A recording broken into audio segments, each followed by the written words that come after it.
Boa tarde, pessoal. Prazer enorme estar aqui com vocês. Como ele disse, eu sou o Danilo.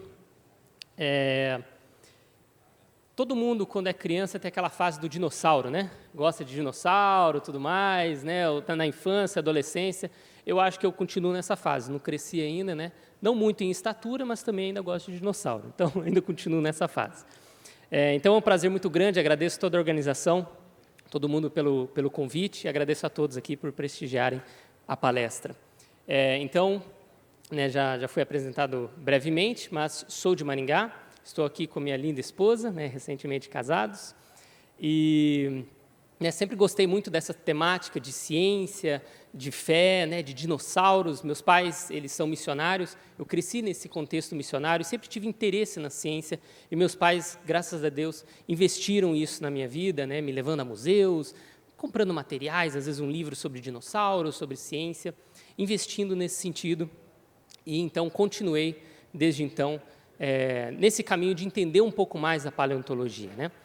Atualmente trabalho na Universidade de Sesumar, na Unicesumar, já lecionei lá também paleontologia, sou membro da Segunda Igreja Presbiteriana Independente de Maringá e tenho dado palestras já aí há muitos anos. Então, vou compartilhar um pouquinho desse conhecimento em relação à paleontologia, uma área que está muito próxima do meu coração, com vocês, e associando esses pontos da paleontologia, dos fósseis, dos dinossauros, com a teoria do design inteligente. Beleza? Vamos lá. Muito bem. Então, no nosso passado, existem dois campos principais dentro da ciência que nós usamos para estudar a história do passado no nosso planeta. Primeiro é a geologia, que estuda a composição da Terra, as rochas, vulcões e tudo mais.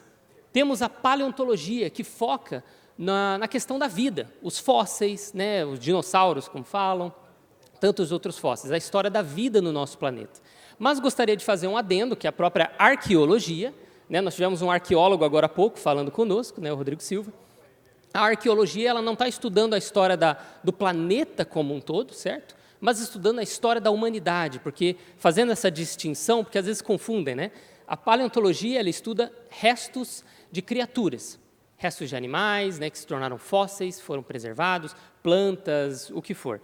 E a arqueologia estuda restos dos seres humanos, por exemplo, potes, construções antigas e etc. Às vezes restos humanos também e de animais. Então, nesse sentido, acabam se encontrando esses dois campos da ciência, mas são duas áreas diferentes. Para estudar a Terra como um todo, geralmente é a geologia e a paleontologia.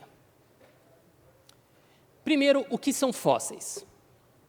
Fósseis são restos, vestígios de seres vivos que ficaram no passado, ou que alguns estão vivos até hoje, né, espécies remanescentes, alguns já foram extintos.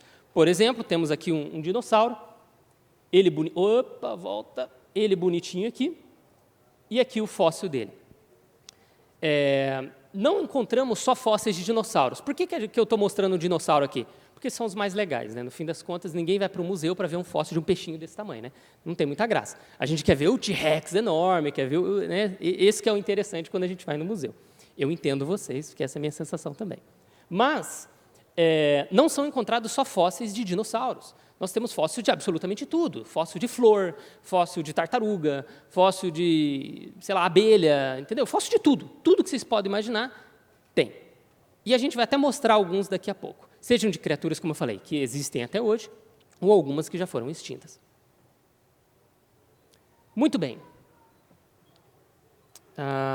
Vamos lá. O que a teoria da evolução espera em relação ao registro fóssil? Deixa eu abrir aqui.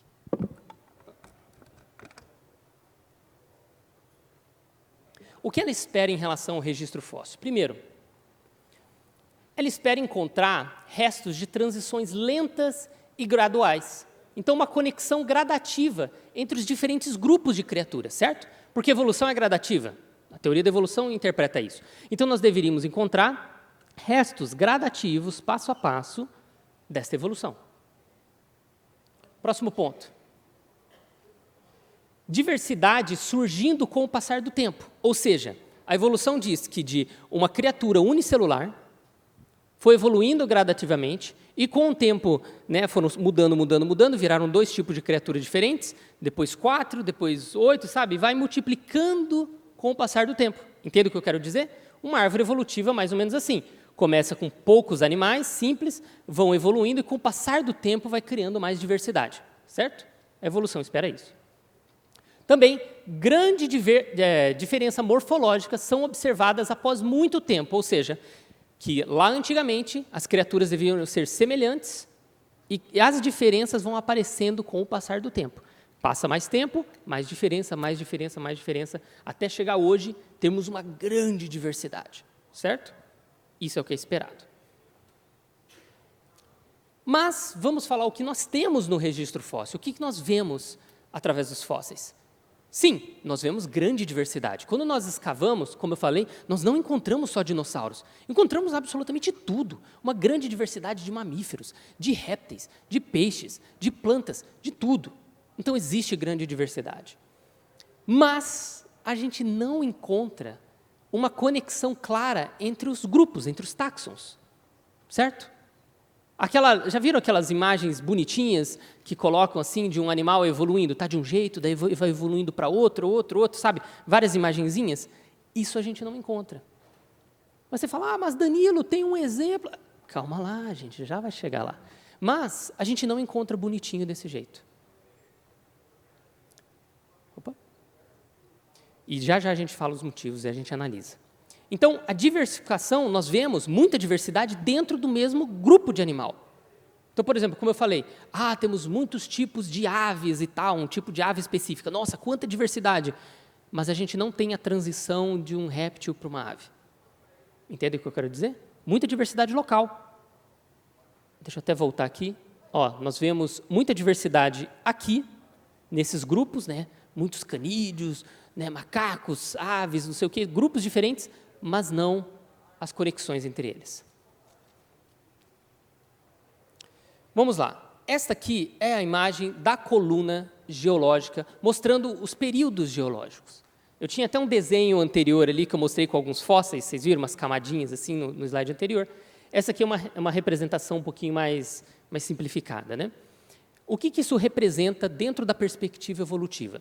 São mais ou menos como se fossem camadas de rocha. Já viram quando vocês viajam, estão na estrada, às vezes você vê uma paredão de rocha assim que foi escavado, vocês conseguem ver camadas de rocha? Já viram isso? Quem já viu? Levanta a mão. Camadas de rocha. Alguns lugares chega a ser até bonito, porque tem cores diferentes, né?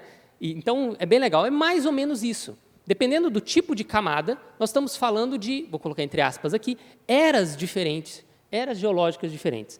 Então, cada vez mais profundo, seriam eras mais antigas, e cada vez mais na superfície, eras mais recentes, certo? Então, foram se depositando esses sedimentos e formando rochas no passar do tempo, até chegar ao dia de hoje. Temos aqui mais antigo, né? 4 bilhões de anos atrás. Aqui temos 542 milhões de anos, aqui tudo em escala de milhões de anos, tá? Escala evolutiva. E aqui do lado, o nome desses períodos, pré-cambriano, cambriano e por aí vai. Nós vamos falar um pouquinho mais e focar um pouco mais nesse período grande aqui, que é o Fanerozoico. O Fanerozoico é conhecido como sendo um éon de vida, onde nós encontramos boa parte da vida do registro fóssil. Então, quando você fala os dinossauros e tudo mais, estão tudo aqui. Certo? Até aqui, a idade dos répteis. Tudo nessa região. Aqui para baixo, quase nada. Pouca coisa. Certo? E a gente vai focar um pouquinho neles agora. Entre o pré-cambriano e o cambriano, camadas de rocha diferentes, nós temos um acontecimento muito interessante. No pré-cambriano, segundo a teoria da evolução, não tinha muita coisa na Terra. Era lava, era um ambiente inóspito, mas teria surgido vida, algumas células. E daí as células foram se multiplicando, tomando conta da Terra, e de repente começaram a evoluir e se tornar alguns animais. Nós encontramos aqui, em rochas bem próximas do Cambriano, o laser está até ficando fraco já, aqui, bem próximas do Cambriano, ou seja, um pouco mais recentes, nós temos criaturas pré-cambrianas, que seriam, por exemplo, poríferos, esponjas do mar, ou quinidários, né, águas vivas, e algumas criaturas meio estranhas e simples assim, certo? Nós encontramos esse tipo de fóssil. E, de repente, como se fosse de uma hora para outra, com o estalar dos dedos, quando entramos no Cambriano, nós temos o que é conhecido como a explosão do Cambriano. Não é uma explosão propriamente dita, nada explodiu ele, não teve um segundo Big Bang, nem nada disso, não é a questão. Mas é um surgimento absurdo de vida. Absurdo. E eu vou estar mostrando para vocês uma grande diversidade. A imagem não está com uma qualidade tão maravilhosa, mas eu ainda fiz questão de manter essa aqui, porque ela mostra como se fosse essa explosão de criaturas, né? Mas notem que tem criaturas muito diferentes do que estamos acostumados até hoje em dia, certo? Algumas parecem meio alienígenas, não parece? Coisa de filme. Você olha uma ali e fala, caraca, se colocasse isso num filme do Alien assim, todo mundo acreditaria que era coisa de ficção, mas é verdade. Inclusive, em alguns filmes de ficção científica, de mundos alienígenas, eles colocam criaturas semelhantes a essas, ou algumas criaturas marítimas, que a gente nem conhece de tão bizarro que é, e a gente acredita. Fala, parece alienígena, então é isso mesmo. Então, são criaturas muito bizarras, muito diferentes. Mas elas têm uma característica muito interessante a nos revelar. Então, como eu disse, não é uma explosão, mas temos inúmeras características morfológicas novas aparecendo nesse período. O que eu quero dizer? Partes novas do corpo, características novas do organismo. É diferente de antes, quando você tinha criaturas mais simples, simples entre aspas, né, em comparação. De repente, agora nós temos criaturas ultra complexas, com muitas características diferentes, partes de corpo diferentes, sei lá, 5 olhos, uma probóscide, como se fosse uma garra que pega coisas, criaturas bem pequenininhas e criaturas grandes, quase do tamanho de um ser humano, sabe? Uma loucura de vida, uma explosão gigantesca de diversidade. Alguns evolucionistas, né, acreditam que um dos motivos para tamanha diversificação seria só o aumento do oxigênio. Aumentou o oxigênio naquela época, então, pronto, aí começou a diversificar. Mas nós sabemos muito bem que as criaturas só respirando melhor não vai criar uma grande diversidade. Gerar nova informação requer inteligência, correto? Mas mesmo no processo evolutivo, demoraria, supostamente, se funcionasse, milhões e milhões e milhões e milhões e milhões e milhões e milhões e milhões e milhões de anos para você criar novas características. Lembra que o que é esperado é devagarzinho ir aparecendo a diversidade? E não de uma hora para outra? Vamos lá. Aqui temos alguns exemplos só para ilustrar, né, dessas criaturas. Olha o quão bizarra algumas dessas eram. Né? A opabine aqui que eu falei, tem 5 olhos, uma probóscide bizarra aqui. Né? Temos muitas. Essa alucigênia, é interessante que eles deram esse nome como se fosse uma alucinação. Por quê? Porque até hoje alguns ainda ficam debatendo para saber qual que é o lado de cima e qual que é o lado de baixo dela, eles não sabem. Porque de um lado eles têm esses espetos e do outro lado tem uns tentáculos. Eles não sabiam se ela andava com os tentáculos ou se andava com os espetinhos. Então eles falam, é uma alucinação, a gente não consegue entender que tipo de criatura é essa. Então, assim, é tão diferente algumas delas que até hoje eles tinham dificuldade de encaixar dentro da árvore da vida, né, evolutiva. Ou até recentemente. Né, aqui vamos mais alguns exemplos para vocês verem, né, algumas dessas criaturas e o registro fóssil delas aqui. Né. Vamos lá.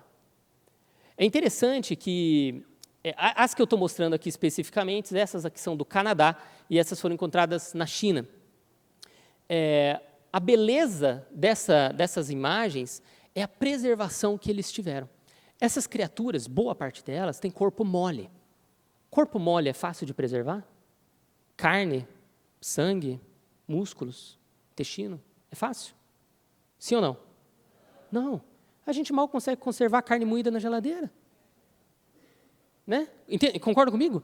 E a gente ainda encontra eles preservados, mas tão bem preservados que nós conseguimos encontrar o que essas criaturas comeram dentro do intestino delas. Claro, já fossilizado, virou uma rocha. Tá? São tecidos moles, como músculo, pele, etc., que virou rocha, já virou fóssil. Não vou nem entrar na parte de que a gente ainda encontra alguns fósseis com tecido mole, ainda mole. Deixa isso para outra conversa. Mas aqui está tudo preservado, ao nível de você poder encontrar resquícios de sistema nervoso ainda preservados. Surreal o nível de preservação. Alguns têm uma mancha preta em volta, porque eles foram achatados, né, pelo sedimento, e essa mancha preta em volta era o líquido interno desses animais. Sabe, igual um insetinho, quando você esmaga, vai... Né? Era isso. Esmagou, saiu... E o que aconteceu? Foi tão rápida a preservação que preservou o em volta dele. Claro que este não é o termo técnico, né? Mas estou usando aqui.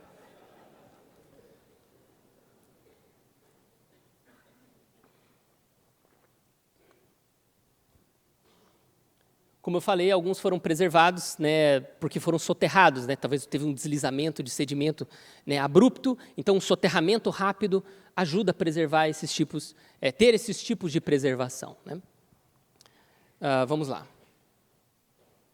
Muito bem, então temos aqui, só para vocês visualizarem, né, Chen Yang, claro, é minha esposa que fala mandarim, eu não, ela morou na China um tempo, ela já tentou me ensinar essa palavra várias vezes, eu não aprendi, então eu estou pronunciando totalmente errado, não me copie, mas em Shenyang, ou como é que fala?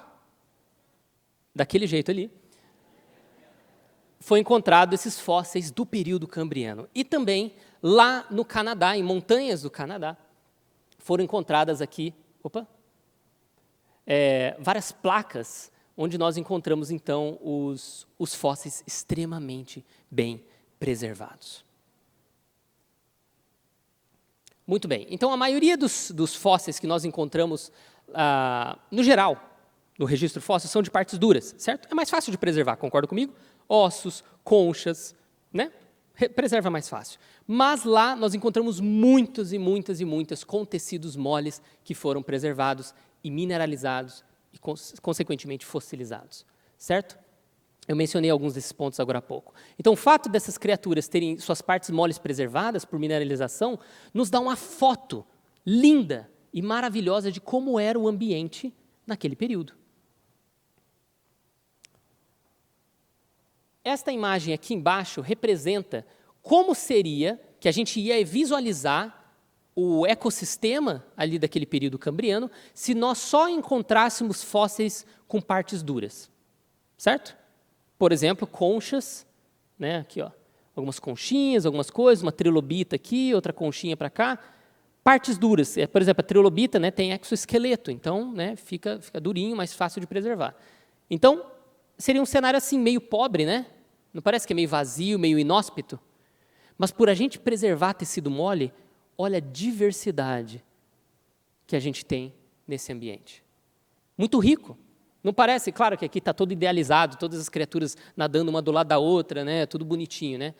Parece aqueles cartazes do céu, né? Como é que vai ser o céu, o cordeiro deitado com o leão, a criança brincando com o tigre, né? Tá todo bonitinho junto ali. Bem, não está tão bonito porque um está comendo o outro aqui, mas tudo bem, essa é a vida, né? Mas olha a diversidade e a riqueza de fósseis, ou de criaturas que nós temos quando encontramos esses tipos de fósseis. Vamos lá, só para ilustrar também isso aqui rapidamente. Isso aqui, por causa dessa grande diversidade, nós conseguimos até distinguir o estilo de vida de cada criatura. As que vivem sobre o substrato, as que vivem enterradas dentro do substrato, as que nadam, né, pela água. E aqui também até a abundância de espécies dentro de grandes grupos, né, ou filos animais. Aqui, né, os poríferos, espécies de poríferos, de artrópodes, muitos artrópodes, né? Braquiópodes, anelídeos e tudo mais. Né? Algas temos aqui também. Nós conseguimos ver a grande diversidade ali. Vou passar aqui. E também a teia alimentar. É tão complexo que a gente consegue até desenhar qual se alimentavam de qual e tudo mais. E olha que interessante, como eu falei, a gente sabe disso não só porque a gente encontrou eles lá e vê, às vezes, que eles têm uma presa, alguma estrutura para caçar, mas porque nós encontramos restos do outro animal dentro dele. Então, fala, ele comia aquele, por quê? Porque a cabeça daquele lá está aqui. Então, pronto, já sabemos, a gente consegue distinguir baseado nisso. Então, é muito interessante a gente ter essa riqueza de preservação. É muito legal. Mas, o que é o mais impressionante dessa história toda? São que nós encontramos quase todos os filos que existem até hoje, nós encontramos lá no Cambriano. O que isso quer dizer? Lembra quando a gente estuda biologia, quando estuda ciências, nós falamos sobre a classificação das criaturas. E a gente classifica em grupos maiores e vai diminuindo para grupos cada vez mais específicos, até chegar em espécie. Então, nós falamos de reino, filo, classe, ordem, família, gênero, espécie. Lembram disso? Quem lembra disso da época da escola? Né? Essas classificações de filo são grupos muito grandes.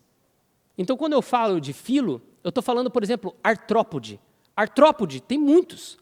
Tem insetos, tem os crustáceos, né, caranguejo e tudo mais, muitos. Se eu falo vertebrata, né, o que eu estou falando? Estou falando do ser humano, eu estou falando de zebra, eu estou falando de peixe, grupos muito grandes, mas que possuem uma estrutura básica, um plano corpóreo, como se fosse um blueprint, assim, um plano corpóreo em comum, certo? Os vertebrados, pensem nos vertebrados terrestres. Nós não temos um plano corpóreo semelhante? Tem uma cabeça, 2 olhos, até na água também, né? Dependendo do número de nadadeiras. Nós temos membros, geralmente 4 membros, certo? Um tronco. Não um plano corpóreo parecido? Zebras, alguns andam de 4, outros andam em pé, outros escalam, outros nadam, mas o plano corpóreo é parecido. Entende o que eu quero dizer? É igual um carro. Imagine um carro. Se você anda na rua e você vê um carro, você reconhece que é um carro. Não importa a marca, não importa o tamanho, não importa a cor. Concorda comigo? Pode ser uma limusine gigante. O que é aquilo? É uma moto? Não, é um carro. Porque o plano corpóreo dele é o mesmo. Tem um chassi, tem um motor. O motor pode ser da frente, pode ser atrás, não importa. Mas tem um motor, tem um eixo, tem 4 rodas. O plano corpóreo é o mesmo. E nós encontramos quase todos os planos corpóreos presentes já no Cambriano. No início da vida complexa do nosso planeta, está tudo lá. Não estou falando de todas as espécies específicas, isso vai aparecendo depois. Mas os planos corpóreos básicos já estão lá. E isso é um absurdo se nós estamos falando da teoria da evolução. Observem comigo este gráfico. Aqui, na parte de baixo, é como se fosse o tempo passando. Aqui, bilhões, né, milhões e milhões de anos atrás, e o tempo vai passando até chegar aos dias de hoje, aqui, certo? Mais antigo lá, mais recente aqui. Tem 2 gráficos nessa imagem. Essas linhas representam, na modo cladístico, né, a árvore evolutiva dessas criaturas. Nós não vamos estar analisando essas linhas, então podemos ignorar esse gráfico secundário por enquanto. Nós vamos focar no gráfico que está à frente, que é o gráfico das cores, a cor azul e a cor amarela, principalmente o gráfico com a cor azul. Cada degrauzinho que esse gráfico sobe é o aparecimento de um novo filo, de um novo tipo corpóreo no registro fóssil, certo? Então, olha lá, antigamente aqui no Ediacara, antes do Cambriano, tem a aparição de um ou outro, tá vendo aqui, ó? Não sei se vocês conseguem ver aí de baixo, estão conseguindo ver? Tem 2 degrauzinhos, uma coisinha bem pequenininha, não consegue? Bem, mas está aqui, 2 degrauzinhos pequenininhos. De repente, quando entra no Cambriano, o que vocês observam aqui? Um salto. Bum! Um degrauzão gigante. Do nada, não parece uma parede mais do que um degrau? Do nada aparece tudo. Ué? A evolução não esperaria que esses grandes planos corpóreos, que são demorados para se formar, né, porque tem que mudar muito, não deveria aparecer um, e depois de muito tempo outro, e depois de muito tempo outro, e por aí vai? Uma escada bem lenta e gradativa até os dias de hoje? Mas não é o que acontece. Nós temos um ou outro e, de repente, pum, todos, ou quase todos. Depois você pode observar que no resto do gráfico só sobe uma vez ou outra aqui, ó, um pouquinho mais aqui, um pouquinho mais aqui, um pouquinho mais aqui. Novos planos corpóreos, novos filos. De resto, tudo mesmo. Já presentes desde o início. Aqui é a mesma coisa, só que aqui é o número de classes, né, que é um outro tipo de classificação. Novamente, bum, quase todos ali. E depois só vai aparecendo um pouquinho no decorrer do tempo. Diversidade. É incrível, é surreal, chega a ser assustador quando nós observamos isso. Então, existe uma dificuldade enorme em correlacionar as criaturas do pré-cambriano, que estão aqui embaixo, com as do cambriano. Pelo menos essa imagem nesse museu aqui, lá de Ontário, foi honesta em colocar essas linhas tracejadas, porque a gente não sabe, eles não sabem exatamente quanto tempo demorou ou como essas criaturas se conectaram evolutivamente. O que nós temos só são as linhas, que é onde nós encontramos os fósseis, estes grupos de criaturas. Não estes animais aqui, tá? São os filos que eles representam aqui. Mas aqui embaixo, nós não conseguimos correlacionar. Nós não temos fósseis que mostram uma evolução lenta e gradativa para essa grande diversidade. Tanto que na visão tradicional da evolução, deveríamos esperar isso. desde o Cambriano, vai gradativamente aumentando a diferença morfológica, a diversidade morfológica das criaturas, gradativamente. Stephen Jay Gould escreveu um livro e ele trabalhou isso. Ele falou, no Cambriano, na realidade, ele dizia né? Eu acho que tem até mais do que nós temos hoje e, na realidade, foram sendo extintos. Porque ele achava que era mais diverso ainda do que hoje é. Ele falou, é um absurdo. Mas, posteriormente, né, eles observaram que não, que a maioria se encaixa em filos atuais, né, talvez tenha um ou outro ali, que talvez seja uma exceção à regra, mas que com o tempo, apareceu só um pouquinho a mais, mas quase todos eles já estavam presentes lá. Engraçado que eles colocam uma linha tracejada aqui, né, porque falou, tem que ter evoluído devagar lá embaixo, né, porque está diverso hoje, então tem que ter evoluído antes. Mas nós não temos esta evidência. Nós não podemos chamar isso de científico, pois a evidência não está lá. Claro, nós podemos fazer interpretações, todos fazemos, né? Mas não dá para dizer que existe a prova absoluta, porque ela não está lá. Então, possíveis justificativas para a ausência desses elos entre esses grupos, do pré-cambriano e do cambriano, por que a gente não encontra? Alguns vão dizer, não, o registro fóssil é incompleto. O que é verdade? Realmente, você não encontra tudo o tempo todo. O registro fóssil é incompleto. Fósseis, você não encontra, por exemplo, quando você fala, encontrar um fóssil de dinossauro, o que a gente imagina? Que a gente vai encontrar o fóssil do dinossauro inteiro lá assim, pá. A gente não encontra ele completo, bonitinho. A gente encontra, às vezes, um pedaço de uma mandíbula. Às vezes a gente encontra uma vértebra e acabou. É só isso. Então é muito incompleto, concordam comigo? Então eles podem dizer, é incompleto. Mas nós hoje estamos vivendo uma nova era de ouro da paleontologia. Estão descobrindo muita coisa, reestudando fósseis que estudaram antes, só que agora com novas tecnologias. Estamos estudando novos locais, mas estamos encontrando, em boa parte, mais do mesmo. E não a grande diversidade ou elos que a gente esperava. Mas alguns vão dizer, não, talvez estejam no fundo dos oceanos. Porque daí não tem como você escavar lá, né? É difícil. Às vezes encontram fóssil quando estão escavando, buscando, por exemplo, petróleo, alguma coisa, encontram algum fóssil. Mas daí, então, esses fósseis da transição para o Cambriano têm que estar lá. Ou vão dizer, as criaturas do pré-Cambriano eram muito pequenas, moles, corpo mole, muito frágil, não vai preservar. O próprio Stephen Jay Gould afirmou isso. As transições entre grandes grupos frequentemente não são documentadas por fósseis. Mas daí ele, como evolucionista, ele tem que dizer. Mas isso não nega a realidade da evolução. Tá? Reflete a improbabilidade da preservação e a rapidez de certos processos evolutivos, certos eventos evolutivos, porque ele acreditava que a evolução, na realidade, dava saltos de vez em quando, que era o equilíbrio pontuado, né, uma teoria proposta por ele. Mas nós não temos como encontrar esses fósseis no fundo dos oceanos, porque segundo a teoria da evolução, segundo medições evolucionistas, né, o fundo dos oceanos não vai passar de 280 milhões de anos. Podemos ver pela barra aqui de cores, né, a idade suposta deles e as regiões aqui. A maioria deles vai estar aqui com 160, 200, e o Cambriano data de mais de 500 milhões de anos atrás. Então não vai ter fóssil de Cambriano lá embaixo. Ou seja, o que a gente tem agora é o que a gente tem para sempre. É o que está na superfície da Terra seca. A diversidade que a gente encontra agora e a ausência de conexão é o que nós temos. Mesmo pesquisando mais, a gente só encontra mais diversidade no Cambriano e nenhuma conexão. E vão dizer, os fósseis são frágeis, lembra isso? É frágil, é muito mole, não vai preservar. Então, os fósseis transicionais não iam ser preservados. Não é bem assim, porque no pré-cambriano nós encontramos muitas criaturas de corpo mole, como águas vivas e tudo mais, preservadas. Não tem parte dura nenhuma, mas está preservado. E tão bem preservadas algumas delas, que nós encontramos até embriões de esponjas do mar, que datam do pré-cambriano, que são essas coisinhas. Parece um grãozinho de areia pequenininho. Isso aqui é em microscopia eletrônica, nós conseguimos observar eles assim. Consegue observar até a estrutura de células aqui, ó, de tão bem preservado que eles foram. São fósseis já, né? Muito bem. Então, gradualidade, processos graduais.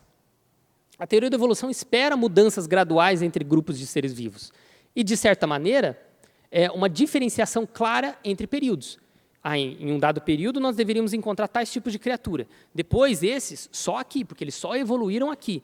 E outros, só lá, porque só evoluíram lá. De certa maneira, nós encontramos um pouco disso. mas não é do jeito que os evolucionistas gostariam, né? Como eu falei, em parte nós encontramos uma certa diferenciação. Mas, por outro lado, os fósseis têm apresentado um cenário muito interessante. Vemos cada vez mais grupos de seres vivos tendo sua origem mais e mais antiga. Eles achavam, não, ele só evoluiu lá, só apareceu lá. Aí a gente vai encontrando fóssil antes, fóssil dele antes, e antes, e antes. Eu falei, ixi, agora está complicando, porque ele não tinha que estar aqui. Vamos ver alguns exemplos aqui no decorrer desse processo aqui, né? Passamos aqui do Cambriano, vamos rapidamente passar por alguns. Tá? Opa, vamos lá.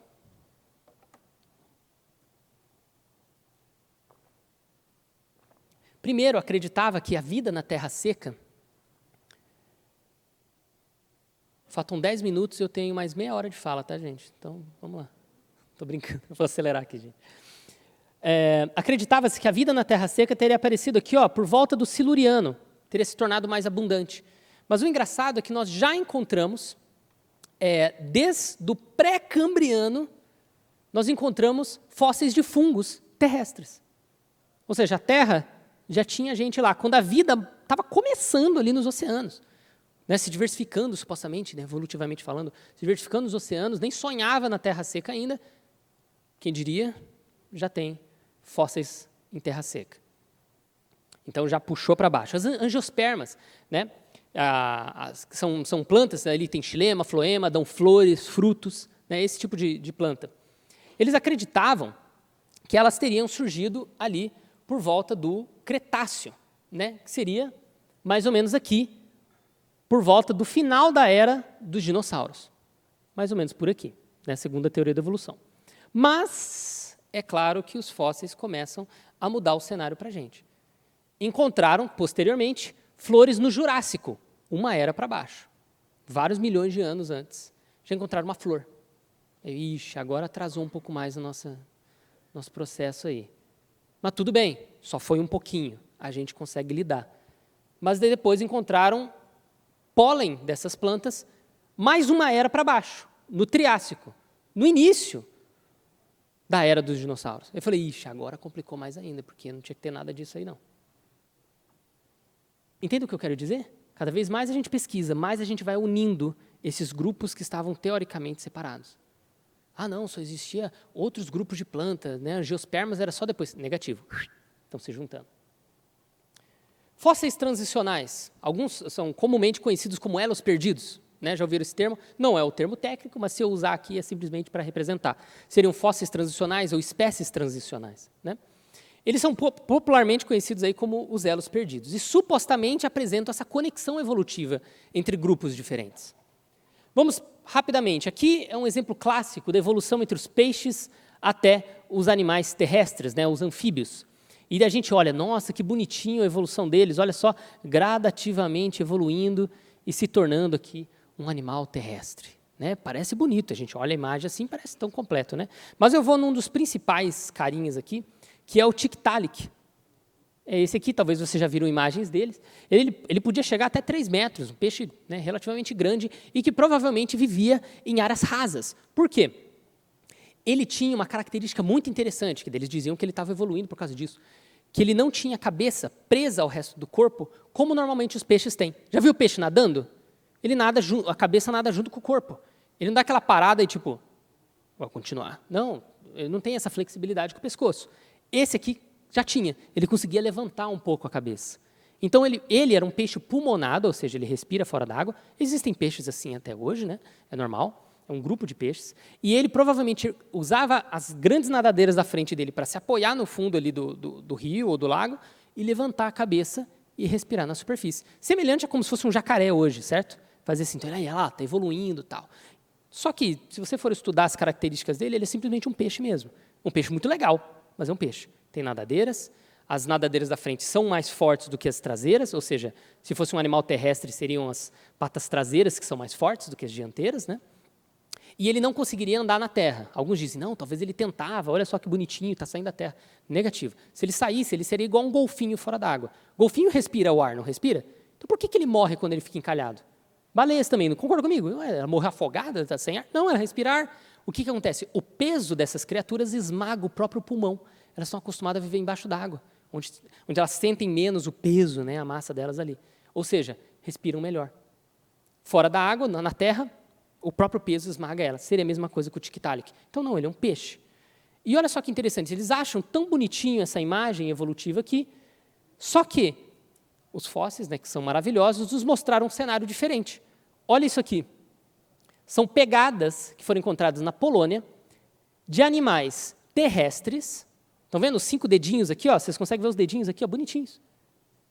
Incrível que eles acreditam que a criatura ter 5 dedos teria evoluído bem depois, porque logo depois deles irem para a Terra, eles teriam mais dedos. Então, você ter 5 dedos, igual os 5 minutos que eu tenho aqui, né, obrigado, teriam evoluído posteriormente. Então, a gente já encontrou pegadas, e notem que pegadas não daquele movimento tipo um peixinho, sabe, se arrastando assim, não. Pegadas igual um anfíbio ou um réptil andando sobre a lama, que datam de 10 milhões de anos antes do próprio Tiktaalik aparecer. Ou seja, antes mesmo de todos esses supostos elos perdidos aqui, já tinha salamandra, ou sei lá o quê, caminhando sobre a Terra. Ué, não era uma transição bonitinha? Agora esqueça essa transição, ela já não existe mais. A única coisa é que nós encontramos essas criaturas em algumas camadas de rochas, mas a existência de criaturas terrestres, ou vertebrados, já estava antes. Na mesma época que só tínhamos peixes, supostamente peixes na água. Incrível. Estou falando, os fósseis são maravilhosos. A evolução das baleias. Infelizmente, eu não vou ter muito tempo para a gente falar aqui, então vou tentar resumir rapidamente alguns pontos, né? Mas é interessante que eles mostram a evolução das baleias como o melhor exemplo de evolução. E quando a gente vai estudar cada um desses casos, a gente vai vendo que é a maior piada da evolução, porque assim, é simplesmente surreal. Ele parece bonito, não parece? Olha só, que lindo. O processo de evolução e mudança para se tornar um cetáceo, né? Uma baleia. Só que quando nós vamos estudando cada um desses casos, nós vamos vendo que eles não são seres que estão se tornando baleias. Eles são animais terrestres e que alguns deles talvez nadavam, tipo uma anta, né? Ou algum animal assim, uma capivara, mas que não necessariamente está evoluindo para uma baleia. Acho que eu vou passar aqui rapidamente, daí eu menciono, né? A grande questão, que a grande diferença é, quando a gente estuda cada um deles, nós vemos que daqui para cima nós temos criaturas terrestres, que talvez nadavam, mas criaturas terrestres, e do nada, bum, cetáceos, baleias. Pronto. Nós não temos uma gradualidade bonitinha aqui. Nós simplesmente não temos. Fora que o tempo evolutivo, que seria, nas melhores estimativas, 10 milhões de anos, não é nada falando em tempo evolutivo para você ter tantas diferenças assim.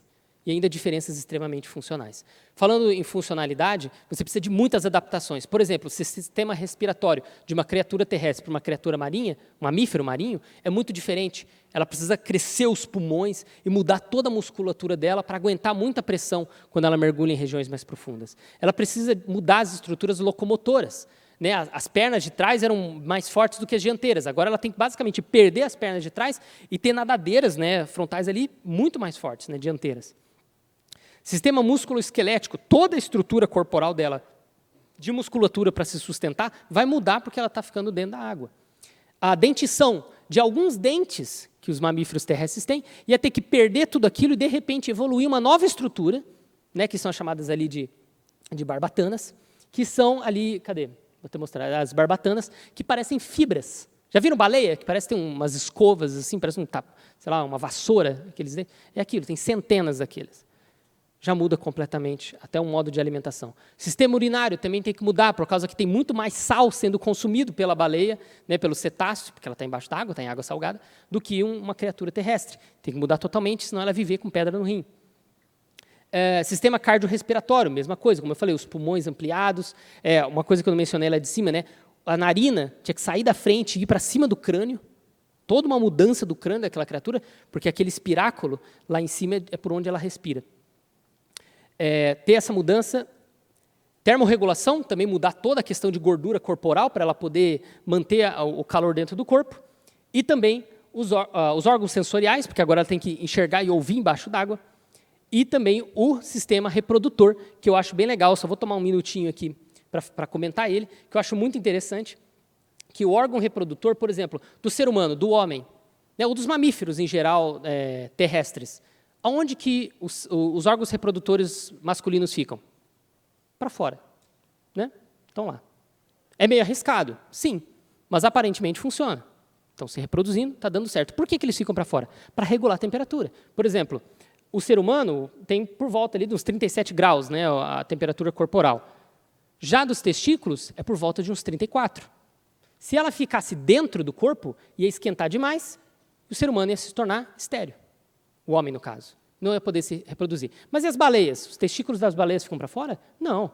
Se ficasse para fora, ia perder toda a hidrodinâmica, né, porque fica aquele negócio balançando lá. Né? Não precisa imaginar isso, mas ia estar lá.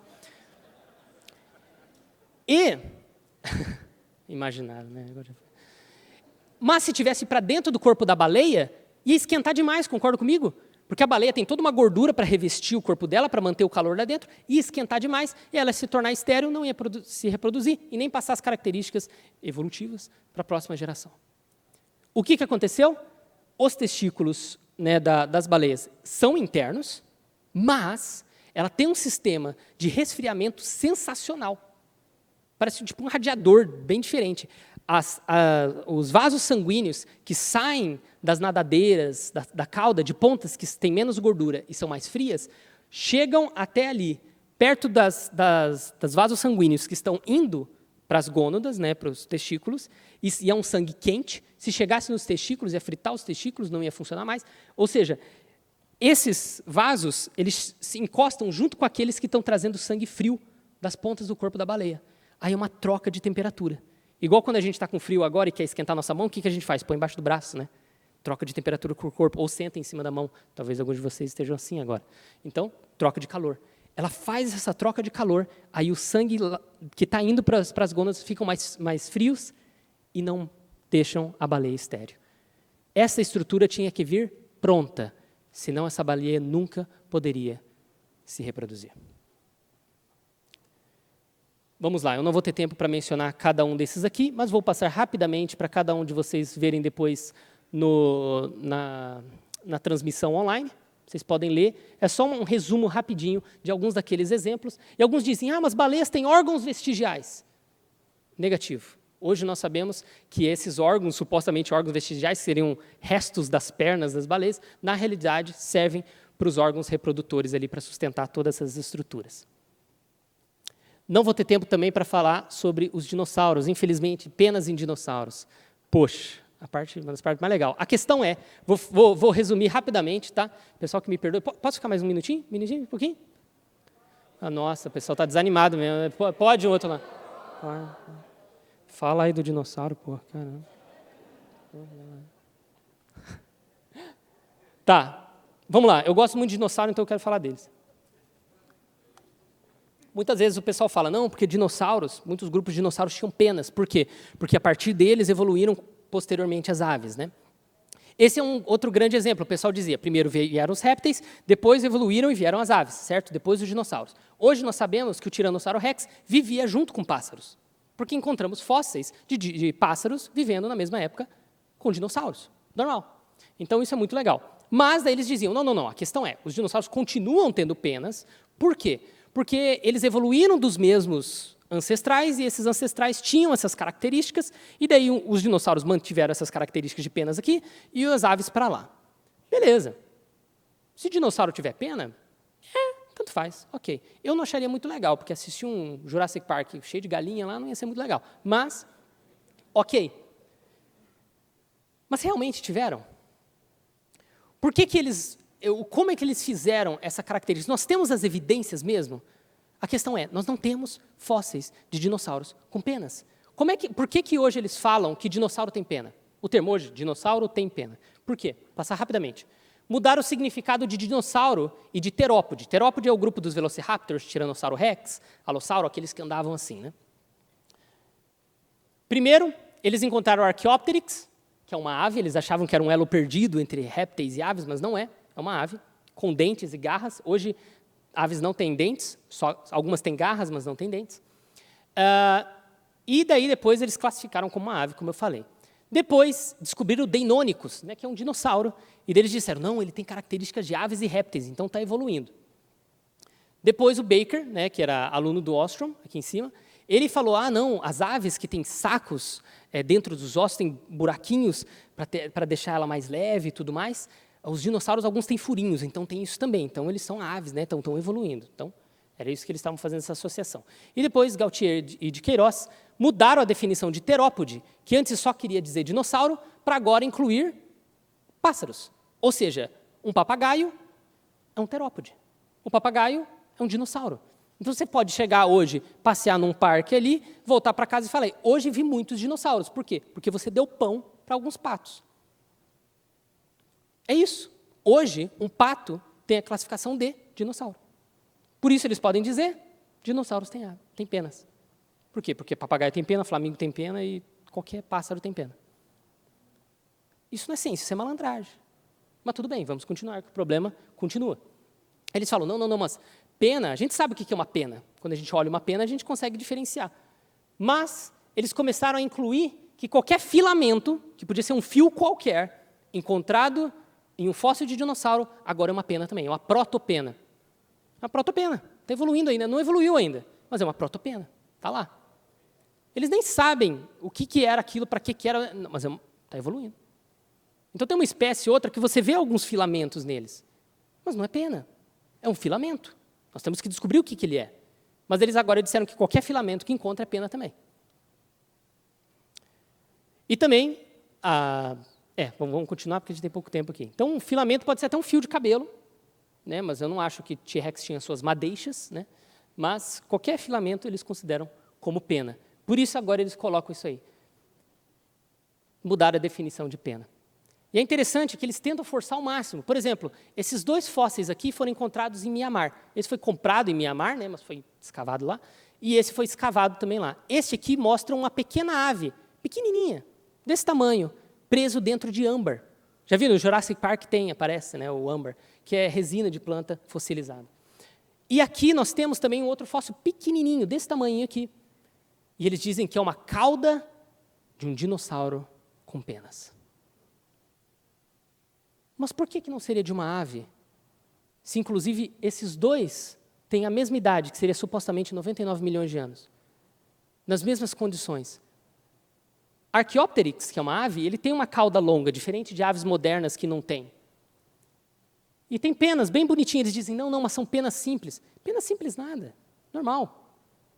E eles tentam forçar características para dizer, esse é o rabo de um dinossauro réptil, com penas. Mas não tem. Isso tranquilamente poderia ser uma ave, assim como aquela outra, vivendo na mesma época. Já existiam diversas e diversas aves vivendo naquele período. Então, existe uma forçação de barra, infelizmente, dentro da academia, para incluir todas essas coisas. Eu vou finalizar aqui com os hominídeos, que eu não vou poder mencionar cada um deles, né? Mas, para vocês terem noção, são tantos deles, tantas espécies que eles criaram de supostos elos perdidos entre homens, né, e seus ancestrais, que tantos deles já caíram, né, mais de 200 deles já caíram em esquecimento e não são mais reais. Sabiam disso? Não, porque eles não ensinam a gente isso, eles só falam que vai adicionando, mas nunca falam que tiram. Né? Ali é a grande evolução do homem. Tanto que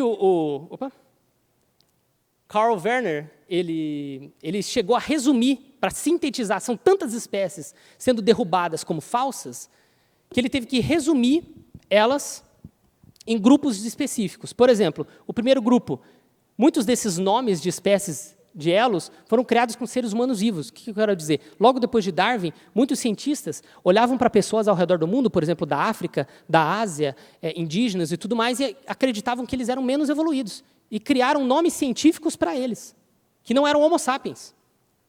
Era, sei lá, Homo africanus, ou qualquer coisa assim. Porque diziam que eram menos evoluídos. Claro que um tempo depois eles derrubaram isso. Falaram, não, nada a ver, somos todos Homo sapiens. Né? Era uma discriminação clara. Então, todos Homo sapiens. Então, de seres humanos vivos.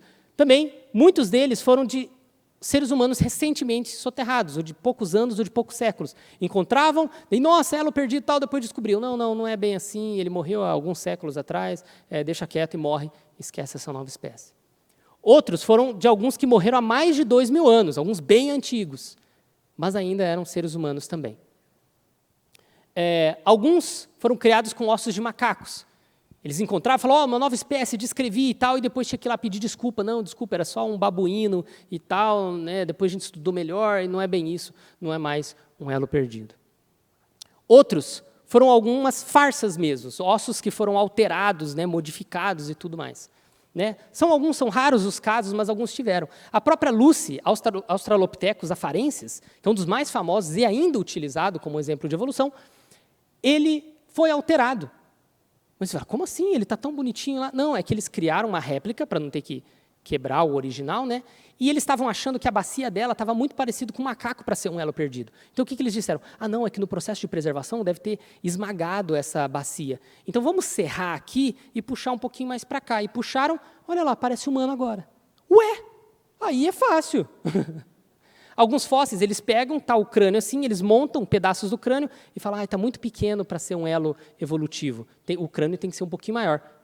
Aí eles criam uma réplica, aumentando o crânio. É fácil demais. E chamam isso de científico. E, por último, são alguns ossos que eles descobriram, chamaram de elos perdidos, mas, na realidade, eram só mamíferos de outras espécies. Por exemplo, da família, não necessariamente esses animais, mas da família desses animais. Né? Alguns que eram ossos da família dos cavalos, dos asnos, dos ruminantes, da família dos cachorros, dos gatos, dos porcos, dos guaxinins, do hipopótamo, golfinho e também de crocodilo. Elos perdidos. Ciência, meus amigos, não uma forçação de barra para encontrar evidências. Darwin mesmo falou em seu livro A Origem das Espécies, encerrando aqui, a geologia não revela nenhuma cadeia orgânica interligada por elos contínuos. E isso, talvez, é que consiste a objeção mais evidente e séria que se possa contrapor à minha teoria. Eles esperavam essa transição bonitinha, mas o que nós temos é isso aqui.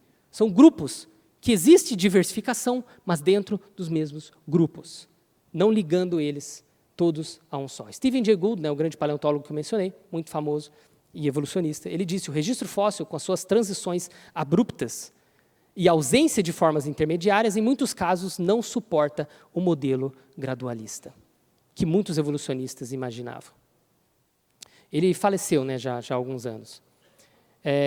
E a extrema raridade das formas transicionais no registro fóssil persiste como o segredo comercial da paleontologia. Né? Não se pode falar muito sobre isso, senão você é chutado da academia. Os diagramas evolutivos, aquelas imagens que eu mostrei, adornam nossos livros didáticos. Tem dados apenas nas pontas. Os fósseis que nós encontramos estão lá. E nos nós. Nos nós de seus ramos. O resto, a ligação entre eles, é inferência. Por mais razoável que seja, não há evidência fóssil. Então, por conclusão, a análise paleontológica nos apresenta um cenário muito mais alinhado com a visão proposta pela teoria do design inteligente.